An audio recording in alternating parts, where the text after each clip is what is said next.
अब हामी acoustic phenomena wave and motion को हाम्रो लास्ट च्याप्टर एक्वेस्टिक फेनोमेना पढ्दैछौँ। एक्वेस्टिक फेनोमेना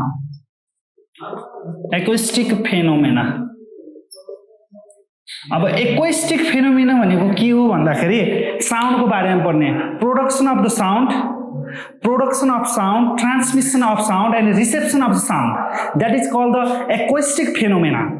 साउन्ड को बारेमा पढ्ने फेनोमेनालाई चाहिँ हामी एक्वेस्टिक फेनोमेना भनिन्छ। र एक्वेस्टिक फेनोमेनामा हामी प्रेसर एम्प्लिट्युड पढ्छौं। प्रेसर एम्प्लिट्युड के हो त प्रेसर एम्प्लिट्युड भनेको त्यसको बारेमा पढ्दैछौं। प्रेसर एम्प्लिट्युडको बारेमा पढ्दाखेरि फर्स्टमा चाहिँ हामीलाई थाहा छ जब हामी यो एयर मिडियम छ, एयर मिडियममा चाहिँ हाम्रो थाहा छ कि नर्मल एटमोस्फेरिक प्रेसर चाहिँ एकदम नर्मल कन्डिसनमा हुन्छ र हामीले जब साउन्ड प्रोड्युस गर्छौं, साउन्ड वेभ हामीले जब एयरमा चाहिँ प्रोड्युस गर्छौं, त्यसपछि चाहिँ के हुन्छ जब साउन्ड वेभ एयरमा प्रोड्युस भइसकेपछि त्यहाँ हामीलाई थाहा छ कि कम्प्रेसन एन्ड रियरफ्याक्सन हुन्छ। कम्प्रेसन भनेको प्रेसर बढ्ने, भोल्युम घट्ने र रियरफ्याक्सन भनेको चाहिँ भोल्युम बढ्ने, प्रेसर घट्ने, त्यो कन्डिसन हुन्छ। र त्यस्तो साउन्ड वेभ ट्राभल गर्दाखेरि प्रेसरमा कतिको इफेक्ट पर्यो, प्रेसर कतिको इन्क्रिज भयो, त्यसको बारेमा पढ्नेलाई चाहिँ हामी प्रेसर एम्प्लिट्युड भन्छौं। हामीलाई थाहा छ कम्प्रेसन हुँदाखेरि प्रेसर बढ्छ, रियरफ्याक्सन हुँदा प्रेसर घट्छ जब साउन्ड वेभ ट्राभल गर्छ इन एयरमा। अब त्यो कन्डिसनमा चाहिँ नर्मल प्रेसरमा कतिको इफेक्ट पर्छ, एटमोस्फेरिक प्रेसरमा चाहिँ के इफेक्ट पर्छ, कस्तो हुन्छ र त्यो प्रेसर कतिको इन्क्रिज हुन्छ, त्यसैलाई हामी प्रेसर एम्प्लिट्युड भन्छौं। र जब त्यस्तो हुन्छ, जब साउन्ड वेभ ट्राभल गर्छ, पार्टिकलहरूले पनि डिस्प्लेसमेन्ट लिन्छ। हामीलाई थाहा छ पार्टिकलको डिस्प्लेसमेन्ट त्यो बेलामा y is equal to a sin omega t minus kx। अब यहाँ बुझ्न पर्ने के छ भन्दाखेरि साउन्ड वेभ चाहिँ ट्राभल गरेछ मिडियममा, एयर मिडियममा, त्यतिखेर चाहिँ y र x के हुन्छ, x एन्ड y चाहिँ प्यारलल हुन्छ। दैट इज लंगिट्युडनल वेभ हो नि त, लंगिट्युडनल वेभ हो। So y and x is the parallel हुन्छ र यो चाहिँ डिस्प्लेसमेन्ट अफ पार्टिकलको डिस्प्लेसमेन्ट हो। अब त्यसपछि एउटा सिलिन्ड्रिकल एयर हामी एउटा सिलिन्ड्रिकल एयर लिन्छौं। अब एयर अफ सिलिन्ड्रिकल एयर, अब यहाँ हामीले चाहिँ यसलाई बी भनौं, यसलाई सी भनौं। यहाँ के हुन्छ भन्दाखेरि यो सिलिन्ड्रिकल यहाँ भित्र चाहिँ एयर छ, एयर राखिया छ र यहाँ चाहिँ यो सिलिन्ड्रिकल एयर छ। दैट मीन्स यो बी र सी बीचको डिस्टेन्स चाहिँ स्मल डिस्टेन्स डेल्टा एक्स छ। यो बी र सी को स्मल डिस्टेन्स यहाँ भित्र यो दुईटा बी र सी सिलिन्डरको बी र सी को डिस्टेन्स चाहिँ डेल्टा एक्स छ र यो भित्र यो चाहिँ हाम्रो एरिया हो, एरिया। अब एरिया ए हो भनेदेखि चाहिँ क्रस सेक्सनल एरिया ए हो भनेदेखि चाहिँ हामीलाई भोल्युम भनेको थाहा छ, volume of cylindric air, that means A delta X हुन्छ। यसलाई इक्वेसन 1, यसलाई इक्वेसन 2 भनौं। जब चाहिँ हामीले यहाँ साउन्ड प्रोड्युस गर्यौं, जब हामीले यहाँ साउन्ड प्रोड्युस गरिसकेपछि चाहिँ यहाँ सिलिन्ड्रिकल एयरमा भएको पार्टिकलहरुको यो चाहिँ बी पार्टिकल चाहिँ सपोज यो बी पार्टिकल चाहिँ यहाँ पुग्छ र यसले डिस्प्लेसमेन्ट y1 लिन्छ र सी पार्टिकलले चाहिँ डिस्प्लेसमेन्ट y2 लिन्छ। यो जब साउन्ड ट्राभल भइसक्यो है, यो सिलिन्ड्रिकल एयर भित्र चाहिँ साउन्ड ट्राभल भएपछिको कन्डिसन हो। यसलाई बी ड्याश भनौं, यसलाई सी ड्याश भनौं र y1 र y2 छ र त्यतिखेरको हाम्रो इन्क्रिज भोल्युममा कति इन्क्रिज भछ त्यो हामीले निकाल्न सक्छौं। Delta v is equals to a y2 minus y1, that is called a delta y delta b, that is equation 3। यसलाई इक्वेसन 3 भनौं। अब के हुन्छ भन्दाखेरि अब हामीलाई थाहा छ यो सिलिन्ड्रिकल एयर भित्र साउन्ड पसिसकेपछि हामीलाई इन्क्रिज भएको भोल्युम भनेको डेल्टा v हो। अब हामीले फ्र्याक्सनल चेन्ज इन भोल्युम, भोल्युममा चाहिँ कति फ्र्याक्सनल चेन्ज भएको छ, fractional change in volume, fractional change in volume, भोल्युममा चाहिँ कति चेन्ज भएको छ त्यो हामीले निकाल्न सक्छौँ। Fractional change in volume that is delta V by V is equals to A delta Y by A delta X. अब यो डेल्टा भी भनेको change in volume, increase in volume that is जब चाहिँ साउन्ड ट्राभल भइसक्यो cylindrical एयरभित्र चाहिँ सिलिन्ड्रिकलभित्र air छ र हामीले त्यसपछि साउन्ड ट्राभल गरिसकेपछि चाहिँ बी भन्ने पार्टिकल चाहिँ बिड्यास सी भन्ने पार्टिकल सी ड्यासमा पुग्यो र त्यतिखेरको डिस्प्लेसमेन्ट y1 एन्ड y2 छ पार्टिकलले लिएको र त्यतिखेरको भोल्युम भनेको चाहिँ चेन्ज इन भोल्युम भनेको इन्क्रिज इन भोल्युम भनेको चाहिँ डेल्टा भी छ र त्यो निकालिसकेपछि हामीलाई यो ए र ए कट हुन्छ delta Y by delta X हामी निकाल्न सक्छौँ। अब के हुन्छ भन्दाखेरि यो बी र सी को डिस्टेन्स एकदमै यो भित्र इयरको भोल्युम छ यो बीसी भित्र र हामीले चाहिँ के हुन्छ भन्दाखेरि यो एकदम डिस्टेन्स चाहिँ एकदम कम छ द्याट मिन्स त्यो बी र सी बीचको डिस्टेन्स एकदम छ द्याट मिन्स भोल्युम चाहिँ एकदम कम छ र त्यो बेलामा चाहिँ हामीले चाहिँ डिस्टेन्सलाई चाहिँ डेल्टा एक्सलाई चाहिँ एकदम minimum delta X tends to 0 गरियो भनेदेखि चाहिँ यो एकदम भोल्युम यो भित्र भएको इयरको भोल्युम चाहिँ इयरको भोल्युम कम छ र त्यो कम भएको भोल्युमलाई चाहिँ हामीले चाहिँ डेल्टा एक्स डिस्टेन्सलाई चाहिँ हामीले delta X is tends to 0 गरियो भनेदेखि delta V by V limit delta X tends to 0 गरियो भने हामीले delta Y by delta X that means delta Y by delta X भने partial differentiation of the dy by dx delta V by V आउँछ। Delta V by भी आइसकेपछि अब हामीले के गर्न सक्छौँ भन्दाखेरि जब हामीले चाहिँ डेल्टा एक्स टेन्स टु 0 गरिसकेपछि चाहिँ हामीले के पाउँछौँ डिवाई बाई डिएक्स प्राप्त गर्छौँ र अब हामीले चेन्ज इन भोल्युममा चेन्ज भएको जब चाहिँ यहाँ साउन्ड ट्राभल गरिसकेपछि delta V that is increase in volume and V is the when the air is inside or in the cylindrical air that is जब चाहिँ इयर चाहिँ सिलिन्डरभित्र छ त्यो बेलामा इयरले टेक गरेको भोल्युम भनेको भी र जब चाहिँ हामीले चाहिँ साउन्ड ट्राभल गरिसक्यो हामीले साउन्ड वेभ ट्राभल गरिसक्यो यो सिलिन्डरभित्र त्यतिखेरको change in increase in volume भनेको डेल्टा भी र तिनीहरूको फ्र्याक्सनल भ्यालु हामीले निकाल्यो डिवाई बाई डिएक्स। अब हामीलाई थाहा छ वाई भनेको चाहिँ ए साइन ओमेगा टी। अब म यहाँबाट गर्छु डेल्टा भी बाई भी भनेको चाहिँ डी बाई डिएक्स वाई भनेको A sine omega T minus KX छ।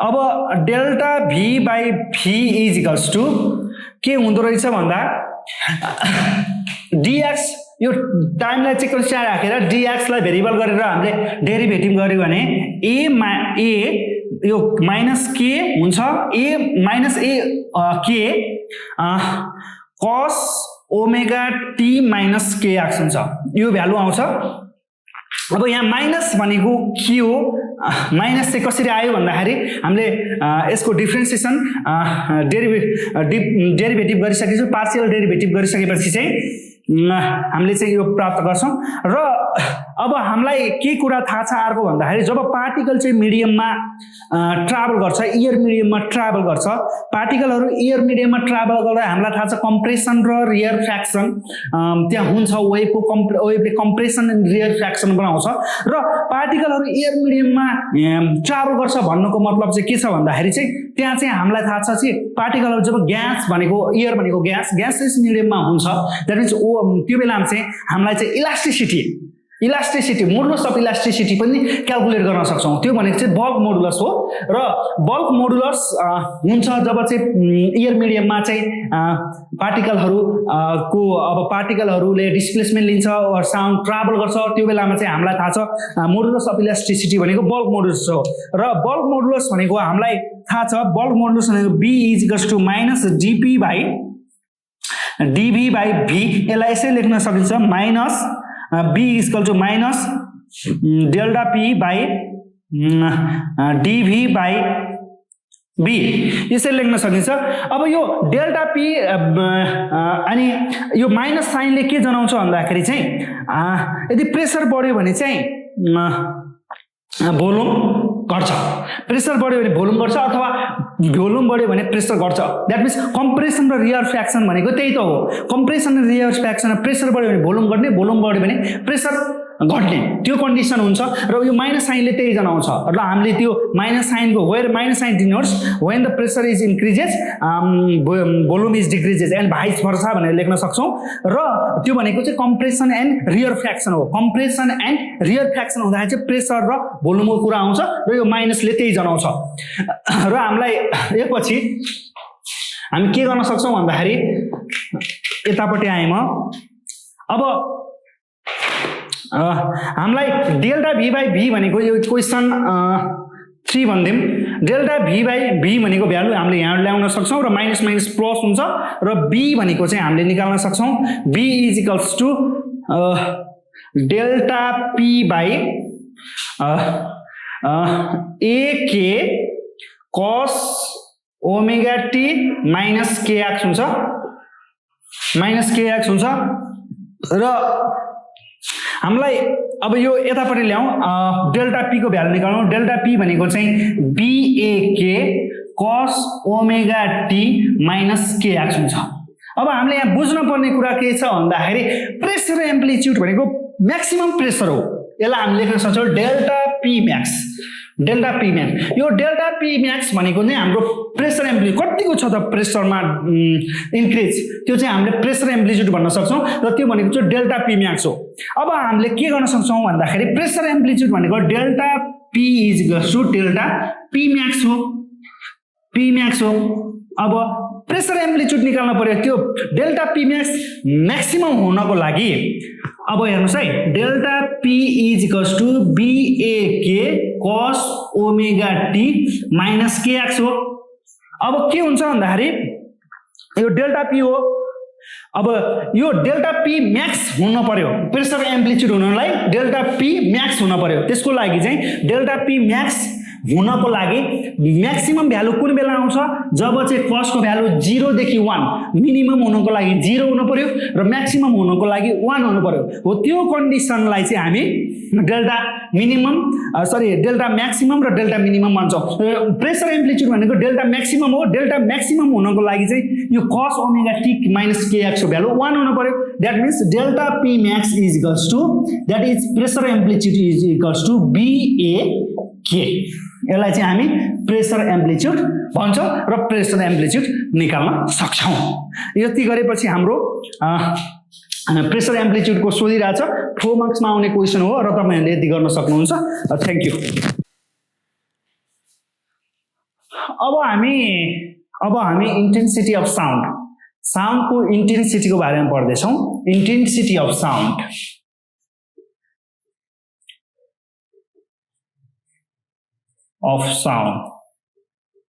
अब इन्टेन्सिटी अफ साउन्ड भनेको चाहिँ के हो त्यो पहिला म तपाईहरुलाई बुझाउन गइरहेको छु। इन्टेन्सिटी अफ साउन्ड भनेको चाहिँ इनर्जी चाहिँ कतिको ट्रान्सफर्मेसन भइरहेको छ, इनर्जी चाहिँ ट्रान्सफर्मेसन हुने हो पर युनिट एरिया पर युनिट टाइममा। 1 युनिट एरिया पर युनिट टाइममा चाहिँ कतिको इनर्जी फ्लो भइरहेछ त्यसलाई चाहिँ हामी इन्टेन्सिटी अफ साउन्ड भन्न सकिन्छ। र हामीले लेख्न पनि सकिन्छ इन्टेन्सिटी अफ साउन्ड आई, इन्टेन्सिटीलाई आई ले डिनोट गरौँ q by a multiple t। That is intensity of sound भनेको चाहिँ energy per unit area per unit time, where that is energy q energy a area and t is time. यसलाई म equation 1 गर्छु। र अब के हुन्छ भन्दाखेरि जस्तै अब इनर्जी चाहिँ साउन्ड चाहिँ एयर मिडियममा ट्राभल प्रोपागेसन गरिरहेछ भन्दाखेरि त्यो बेलामा के हुन्छ हामीलाई थाहा छ कि साउन्ड चाहिँ एयरमा अथवा एयर मिडियममा चाहिँ प्रोपागेसन गरिरहेछ भन्दाखेरि त्यहाँ चाहिँ कम्प्रेसन र रियर फ्र्याक्सन भन्छ कम्प्रेसन एन्ड रियर फ्र्याक्सन भएर साउन्ड एनर्जी ट्राभल हुने हो साउन्ड वेभ ट्राभल हुने हो अब हामी चाहिँ यसलाई बुझ्नको लागि म एउटा स्पिकर बनाउँछु यहाँ एउटा स्पिकर छ अब यो स्पिकरबाट साउन्ड आइरहेछ र यो यहाँ चाहिँ इयर मिडियम छ त्यहाँ चाहिँ कम्प्रेसन र rear fraction compression rear fraction that is compression rear fraction compression rear fraction मा चाहिँ यो साउन्ड वेभ ट्राभल भइरहेछ र त्यतिखेर चाहिँ हाम्रो पार्टिकलले डिस्प्लेसमेन्ट लिन्छ y = a sin omega t पार्टिकलले डिस्प्लेसमेन्ट लिन्छ अब त्यसको हामीले इक्वेसन लेख्न सकिन्छ y = a sin omega t अब के हुन्छ भन्दाखेरि हामीले यसलाई डेरिभेटिभ गर्दिने हो भने डिफरेन्सिएसन गर्दिने हो भने चाहिँ dy/dt को रेस्पेक्टमा गर्ने हो भनेदेखि चाहिँ त्यो भनेको चाहिँ के हुन्छ भेलोसिटी हुन्छ भेलोसिटी = a sin omega यहाँ हामीले डिफरेन्सिएसन गर्नुपर्ने छ d/dt a sin omega t अब के हुन्छ यहाँ a omega cos omega t हुन्छ यसलाई हामी भेलोसिटी पनि भन्न सकिन्छ किनभने टाइमको रेस्पेक्टमा हामीले डेरिभेटिभ गरेछ इक्वेसन 3 भयो यो भइसकेपछि चाहिँ के हुन्छ भन्दाखेरि एनर्जी यो पार्ट साउन्ड वेभ चाहिँ मिडियममा ट्राभल गर्दाखेरि चाहिँ त्यहाँ चाहिँ काइनेटिक एनर्जी निकाल्न सकिन्छ कतिको काइनेटिक एनर्जी कतिको छ भनेर हामीले निकाल्न सकिन्छ तर त्यसको लागि चाहिँ हामी के गर्न सक्छौं भन्दाखेरि ke = kinetic energy = 1/2 mv².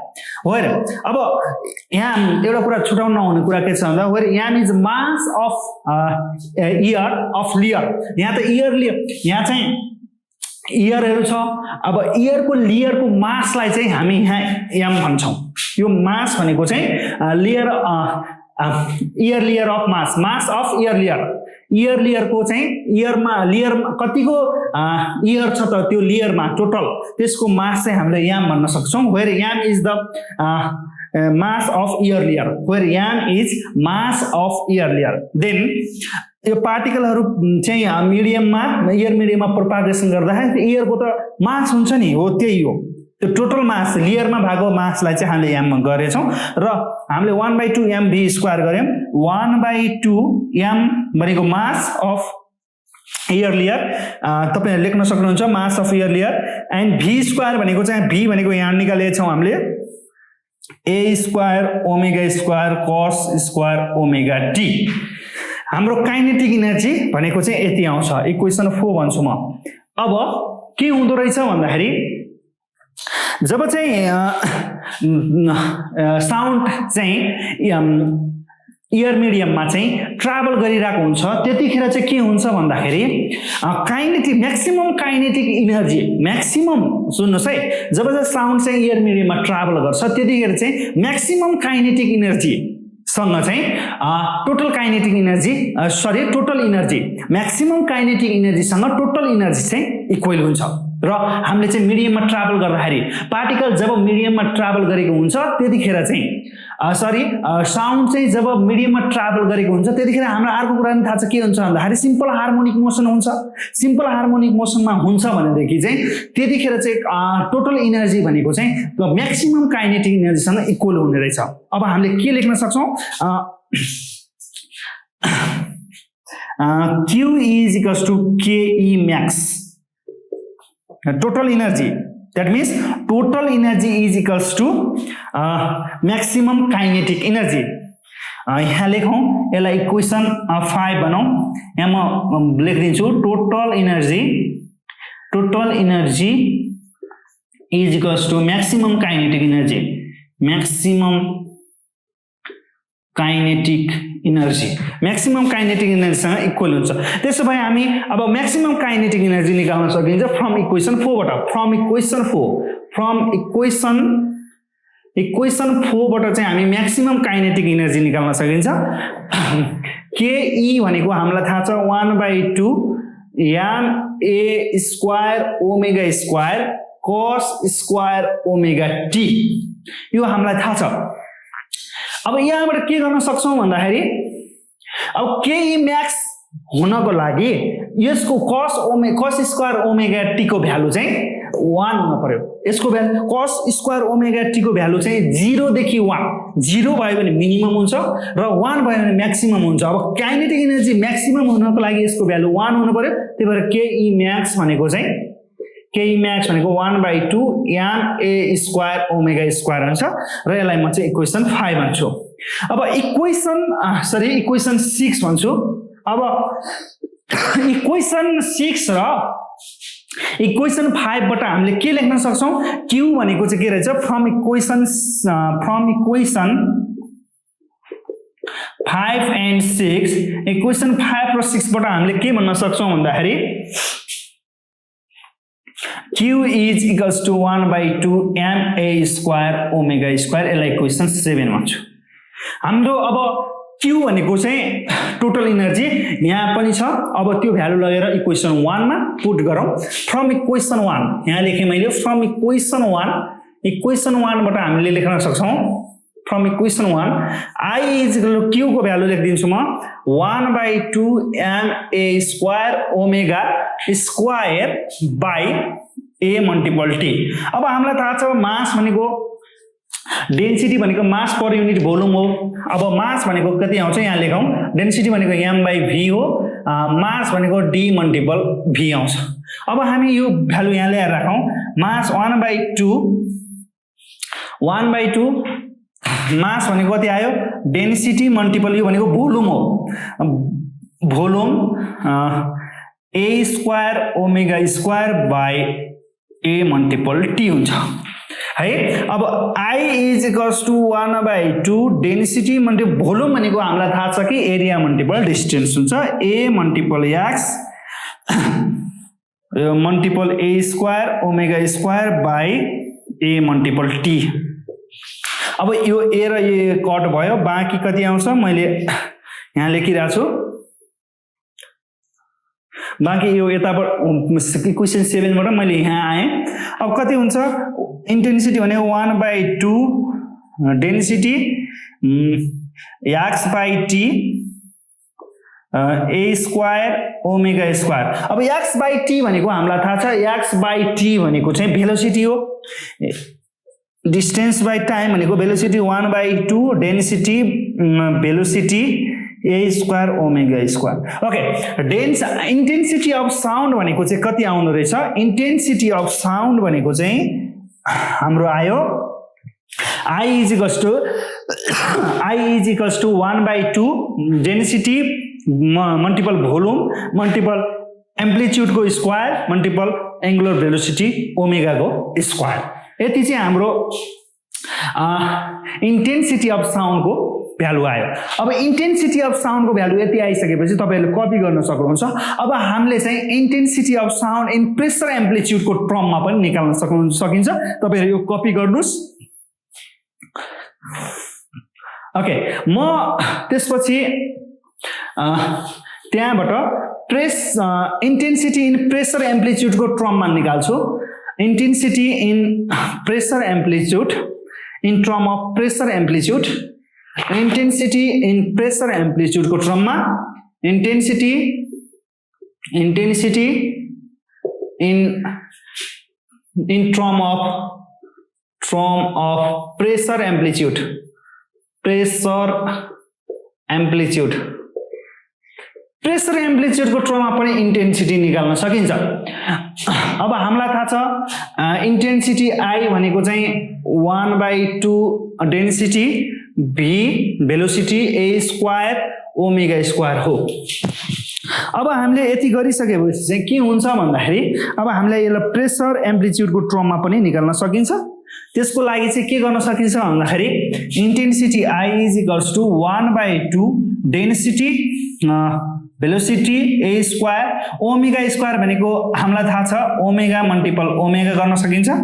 I is equals to 1/2 density v velocity a square omega omega भनेको हामीलाई थाहा छ 2 पाई एफ 2 पाई एफ भनेको एंगुलर भेलोसिटी यसको भ्यालु हो। अब हामी के गर्न सक्छौं, अब यहाँ लेखिदिन्छु म omega is equals to 2 pi F.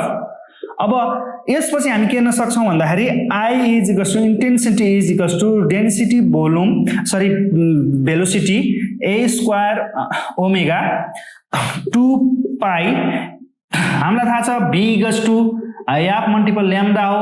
F भने कति आउँछ v बाई ल्याम्डा, यो पनि लेख्नुस्। एफ भनेको v बाई ल्याम्डा हो, हामी v बाई ल्याम्डा गर्न सक्छौं यहाँ। अब I is equals to 1/2 density, यो भनेको नि भेलोसिटी हो, यो भेलोसिटीको स्क्वायर भयो a square omega 2 pi by lambda, यो गर्न सकिन्छ 2 pi by lambda.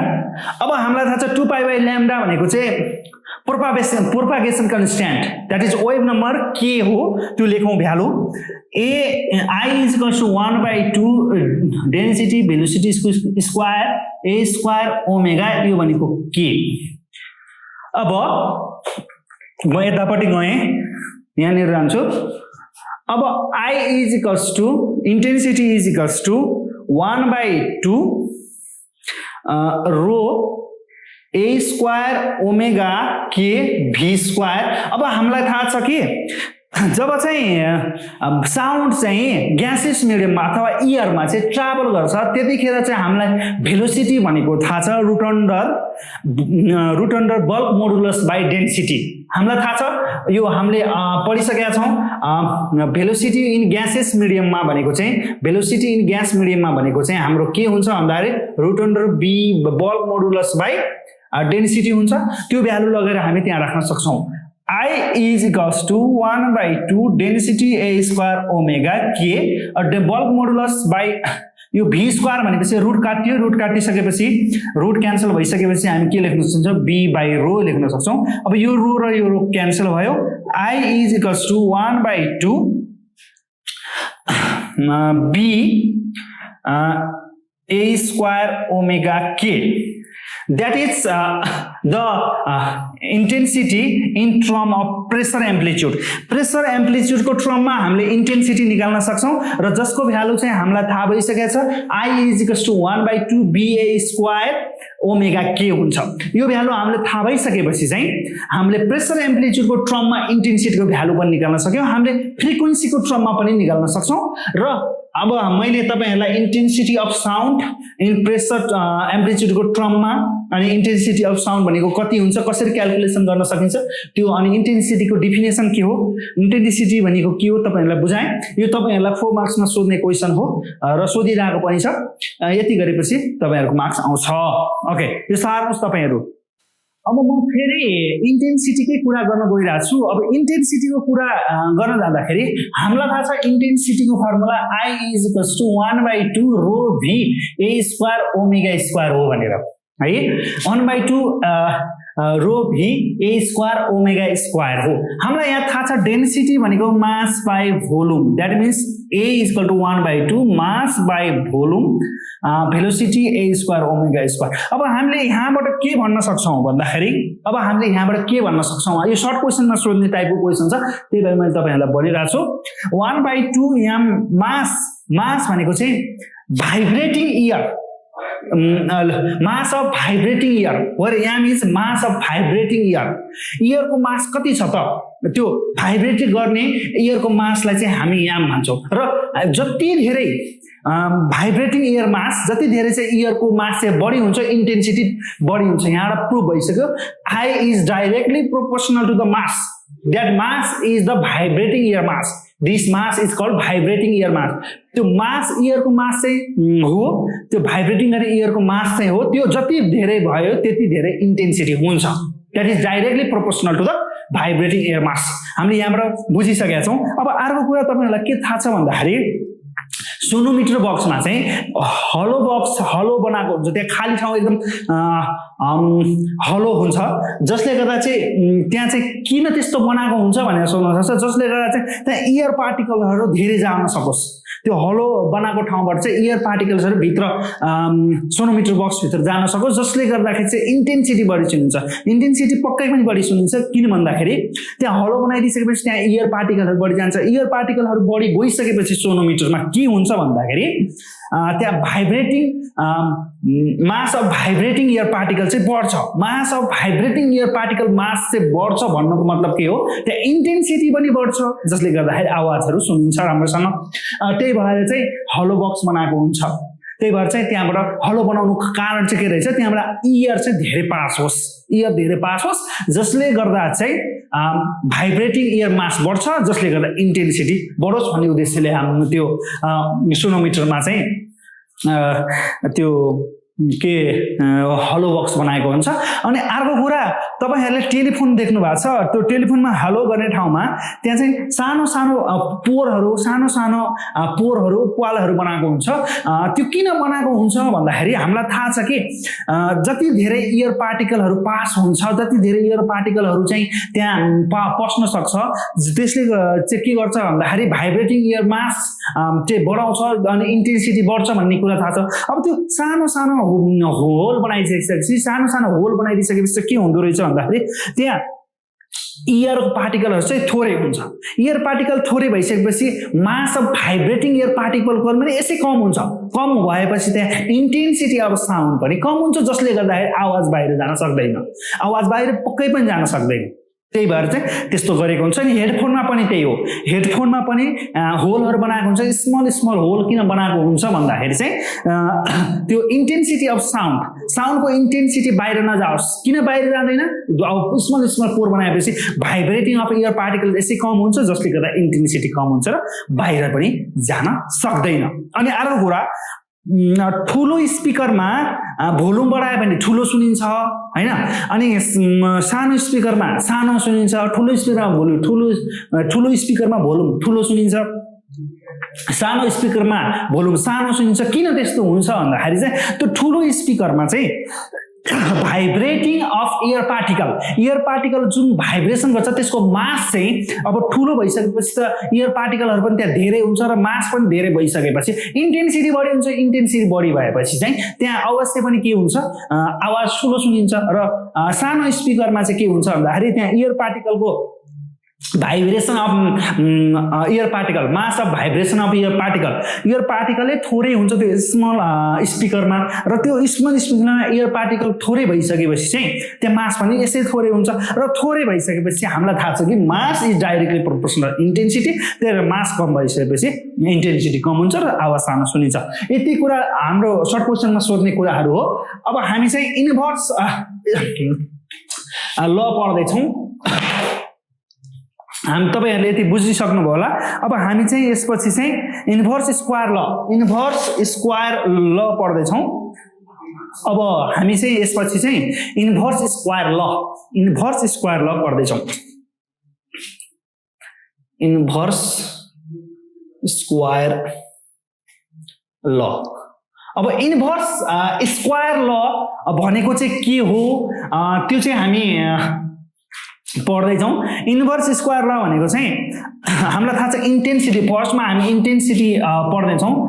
Inverse square लको कुरा अहिले बुझ्नुहुन्छ। I is equals to Q by AT, where Q is the energy and T is time। अनि हामी Q by T लाई एकैचोटि पावर लेख्न सक्छौँ, पावर बाई A इन्टेन्सिटी भनेको P by A गर्न सक्छौँ। र अब हामीलाई यदि यो चाहिँ एकदम कुनै पार्टिकुलर एरियामा, कुनै सर्टेन एरियामा चाहिँ यसको इन्टेन्सिटीको भ्यालु हो, र त्यो एरिया चाहिँ एकदम सर्कल छ भनेदेखि चाहिँ त्यहाँ यो चाहिँ एकदम सर्कल छ भने, एरिया चाहिँ अब एकदम सर्कलै छ भनेदेखि चाहिँ त्यो बेला के हुन्छ, I is equals to P by 4 pi R square हुन्छ। एरिया भनेको 4 pi R स्क्वायर हुन्छ सर्कलको। अनि त्यो के हुँदो रहेछ भन्दाखेरि I is inversely proportional to R square हो। R is the distance हुन्छ। जति डिस्टेन्स बढ्यो इन्टेन्सिटी चाहिँ त्यति घट्छ। यहाँ इन्टेन्सिटी अनि डिस्टेन्स घट्यो भने इन्टेन्सिटी फेरि बढ्छ। फर इक्जाम्पल यहाँ एउटा स्पिकर छ, यो स्पिकर हो। अब यहाँ अब यसरी गर्छ, यो यसको साउन्ड यसरी गर्छ। अब कहाँ चाहिँ इन्टेन्सिटी बढी हुन्छ, आवाज कहाँ सुनिन्छ सबभन्दा बढी भन्दा यसलाई I1 भनौँ, I2, I3, I4, I5 अब कहाँ चाहिँ आवाज ठुलो सुनिन्छ डिस्टेन्स बढ्दै गयो भने हामी पक्कै पनि स्पिकर यहाँ छ र मान्छेको कान यहाँ छ हामी यहाँ छौँ भनेदेखि यहाँको भन्दा यहाँको मान्छेले आवाज अलि स्पिकरको आवाज चाहिँ कम सुन्छ द्याट मिन्स इन्टेन्सिटी कम हुन्छ डिस्टेन्स बढ्यो भने इन्टेन्सिटी कम हुन्छ डिस्टेन्स बढ्दै गयो भने इन्टेन्सिटी कम हुन्छ त्यसैले हामी इन्भर्स स्क्वायर ल द्याट इज इन्भर्स स्क्वायर ल यसलाई नै हामी इन्भर्स स्क्वायर ल भनिन्छ डिस्टेन्स बढ्दै जाँदा I is inversely proportional to the R square त्यही भएर हामी इन्भर्स स्क्वायर ल भनिरहेछौँ जति डिस्टेन्स बढ्छ डिस्टेन्स बढ्दै गयो भने चाहिँ इन्टेन्सिटी घट्छ द्याट मिन्स यहाँको मान्छे यहाँको भन्दा यहाँको इन्टेन्सिटी कम छ यहाँको भन्दा यहाँको कम छ द्याट मिन्स इन्टेन्सिटी चाहिँ डिस्टेन्स बढ्दै गयो भने घट्छ डिस्टेन्स बढ्दै गर्दा इन्टेन्सिटी घट्ने कुरा हामीले गर्यौँ र यति कुरा गरिसकेपछि चाहिँ हामी चाहिँ अब यो पछि अर्को म्युजिकल साउन्ड एन्ड नोइजको बारेमा पढ्छौँ है त